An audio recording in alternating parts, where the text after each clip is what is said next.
Hello बच्चों। आज मैं आप लोगों को क्लास 8 की जो आपके पास एनसीईआरटी की बुक है ना, उसमें जो आपके पास चैप्टर नंबर 4 है ना, क्वाड्रिलेटरल्स, तो उससे रिलेटेड यहाँ पर एक वर्कशीट आप लोगों को कराने वाली हूँ, जिसमें कुछ क्वेश्चंस मैंने एमसीक्यू के लिए है और कुछ क्वेश्चंस डायरेक्ट सॉल्व करने वाले लिए हैं।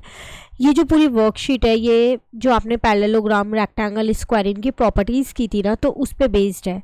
तो प्रॉपर्टीज़ एक बार पहले आप अच्छे से रिवाइज कीजिएगा, तभी आप इस वर्कशीट को कीजिएगा। तो चलिए स्टार्ट करते हैं। Question number 1 is ABCD is a parallelogram. ABCD एक पैरेललोग्राम है जिसमें एंगल A 70 डिग्री है, तो आपको एंगल B बताना है। तो अगर मैं यहाँ पर एक पैरेललोग्राम कंस्ट्रक्ट कर दूं और इसको मैं यहाँ नाम दे दूं A B C और D, तो आपको पता है अगर ये 70 डिग्री का एंगल है तो पैरेललोग्राम की प्रॉपर्टीज क्या होती है कि उसके एक तो अपोजिट एंगल्स इक्वल होते हैं और एडजेसेंट एंगल्स, मतलब एक के बाद एक जो एंगल होता है उनका सब 180 होता है। तो इसका मतलब ये वाला एंगल आप कैसे निकालोगे? 180 में से 70 को माइनस करके, तो आपका आंसर आ जाएगा 110। क्लियर? तो अगर आपको ये प्रॉपर्टी पता है कि उसके एडजेसेंट एंगल्स का सम 180 होता है, तो आप इजीली इस एंगल को निकाल सकते हो, या फिर बाकी कोई भी एंगल को भी आप निकाल सकते हो। नेक्स्ट क्वेश्चन है an example of regular polygon. Regular polygon वो पॉलीगन होता है जिसकी सारी साइड्स इक्वल होती है। रेक्टेंगल में सारी साइड्स इक्वल नहीं होती, अपोजिट साइड्स इक्वल होती है। पैरेललोग्राम में भी सारी साइड्स इक्वल नहीं होती, ट्रेपीजियम में भी नहीं होती, सिर्फ एक स्क्वायर में सारी साइड्स इक्वल होती है। तो इसका आंसर हो जाएगा स्क्वायर। क्लियर है? नेक्स्ट क्वेश्चन नंबर 3 हमारे पास है यहाँ पर। The diagonals of a rectangle are 2x plus 1 unit and 3x minus 1 unit respectively. The value of x।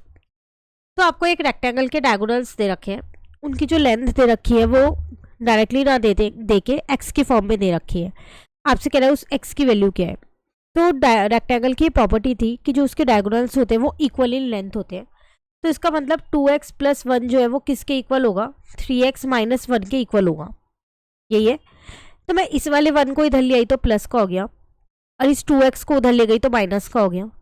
तो 2 is equals two by x, तो x की वैल्यू यहाँ से मेरे पास आ गई 2। क्लियर? अगेन प्रॉपर्टीज अच्छे से याद कर लो, प्रॉपर्टी के बेस्ड पे ही इस चैप्टर से क्वेश्चंस आने वाले हैं। जो भी आपके पास एमसीक्यू या केस स्टडी आएंगी वो प्रॉपर्टी पे बेस्ड ही आएंगी, तो आप प्रॉपर्टीज सारी अच्छे से कीजिए। हमने ये एनसीईआरटी से पूरा चैप्टर कर लिया है, आप वहाँ से कवर कर सकते हैं, सेपरेट प्लेलिस्ट बनी हुई है। ठीक है? Now the next question is state true और false for the following statement. आपको ट्रू और फॉल्स बताने हैं। All squares are not parallelogram. First one is false. क्यों? क्योंकि स्क्वायर जो है वो तो पैरेललोग्राम की सारी प्रॉपर्टीज को सेटिस्फाइड करता है, तो सारे स्क्वायर्स जो है वो पैरेललोग्राम होते हैं, पर यहाँ लिखा है नॉट, तो इसलिए ये फॉल्स है। Next one is all squares are trapezium. क्या सारे स्क्वायर्स ट्रेपीजियम होते हैं? ट्रू। जो स्क्वायर्स होते हैं वो ट्रेपीजियम की प्रॉपर्टी भी होल्ड करते हैं। किस तरीके से करते हैं? जैसे आपको पता है सॉरी, कि ट्रेपीजियम में सिर्फ एक ही पेयर होता है जो पैरेलल साइड का होता है, दूसरा पेयर नॉन पैरेलल साइड का होता है। स्क्वायर में 2 पेयर होते हैं और कुछ भी नहीं है, तो ये एक तरीके से ट्रेपीजियम की प्रॉपर्टीज को भी सेटिस्फाइड कर रहा है।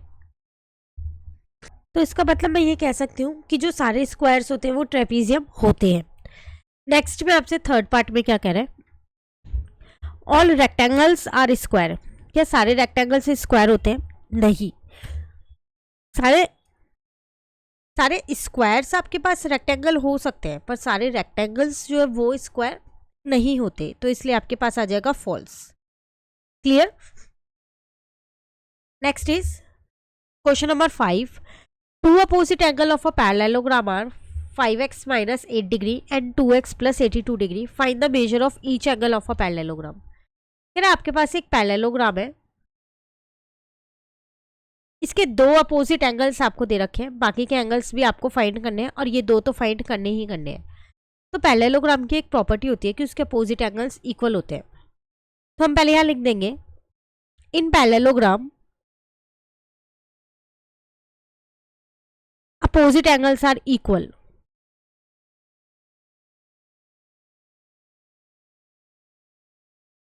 तो इसका मतलब मैं ये कह सकती हूँ कि 5x माइनस 8 जो है वो किसके इक्वल है? 2x प्लस 82 के वो इक्वल है। तो अब मैं 2x को इधर ले आई तो माइनस का हो गया, और इस 8 को दूसरी साइड ले गई तो ये प्लस का हो गया। तो ये मेरे पास 90 बन गया और यहाँ पर 3x आ गया। यहाँ से मेरे पास x की वैल्यू आ गई 30 डिग्री।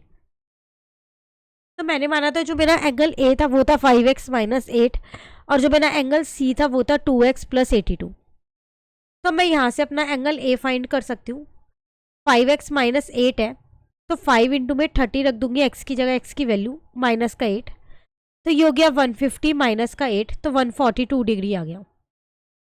जितना एंगल ए है उतना ही एंगल सी आना चाहिए। तो अगर आप इसमें भी x की वैल्यू रखते हो तो यही आना चाहिए। तो x की जगह पर मैंने 30 पुट किया है, तो यहाँ पर हो गया 60 प्लस का 82, आंसर आ गया मेरे पास 142, सेम आ रहा है। अब आपको चाहिए एंगल बी और डी, क्योंकि वो आपसे बोल रहा था find the measure of each angle, आपको सारे एंगल्स फाइंड करने हैं। तो आप यहाँ पर एंगल बी कैसे निकालोगे, 180 माइनस का एंगल ए कर दोगे, क्योंकि आपको पता है कि इसके एडजेसेंट एंगल्स का सम कितना होता है, 180 होता है। अभी हम ऊपर के एक क्वेश्चन में इसको करके आए हैं। तो फाइनली आपका आंसर आ जाएगा यहाँ पर 8, 7 में से 4 गया 3, 38 डिग्री। ठीक है ना। अब आपको पता है उसके अपोजिट एंगल्स इक्वल होते हैं, तो एंगल बी जो है वो एंगल डी के इक्वल हो जाएगा। तो आपके पास था 38, तो यहाँ आ जाएगा 38 डिग्री। आप रीजन में लिख दोगे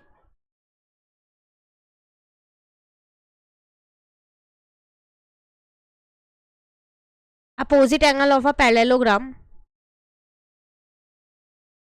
आर इक्वल। क्लियर।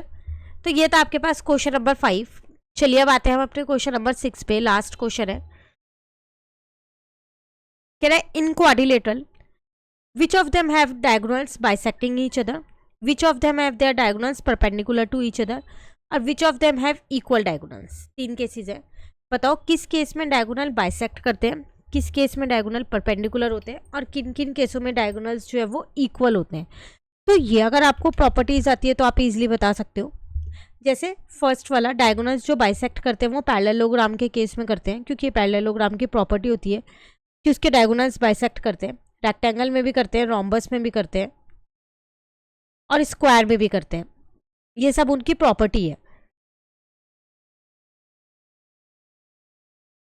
और परपेंडिकुलर किस किस केस में होते हैं, सिर्फ 2 या 3 केस में ही होते हैं। एक तो रोम्बस में वो परपेंडिकुलर होते हैं, काइट में होते हैं,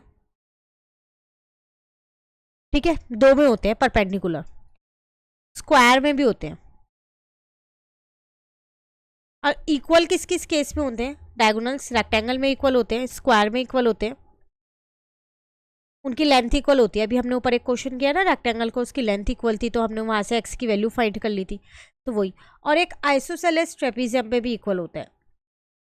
आइसोसेलेस ट्रेपीजियम अगर आपको याद हो तो उसकी 2 साइड से इक्वल होती है, तो उसमें वही वाली प्रॉपर्टी लगती है, angle opposite to equal sides are equal वाली। हमने ये चैप्टर में किया था। तो इसके डायगोनल्स भी क्या होते हैं, इक्वल होते हैं। क्लियर है। तो ये आपके पास एक छोटी सी वर्कशीट थी, बहुत बेसिक क्वेश्चंस मैंने इसके अंदर डाले थे, सारे प्रॉपर्टी से रिलेटेड डाले हैं। आप एक बार इन्हें अच्छे से कर लेना। कहीं पर भी आपको दिक्कत लगे आप मुझसे कमेंट करके पूछ सकते हैं। ऐसी और वर्कशीट्स हर चैप्टर की आपको इसी चैनल पे मिलती रहेगी। तो जल्दी से चैनल को सब्सक्राइब कर लीजिए और वीडियो को ज़रूर शेयर कर दीजिए। Thank you.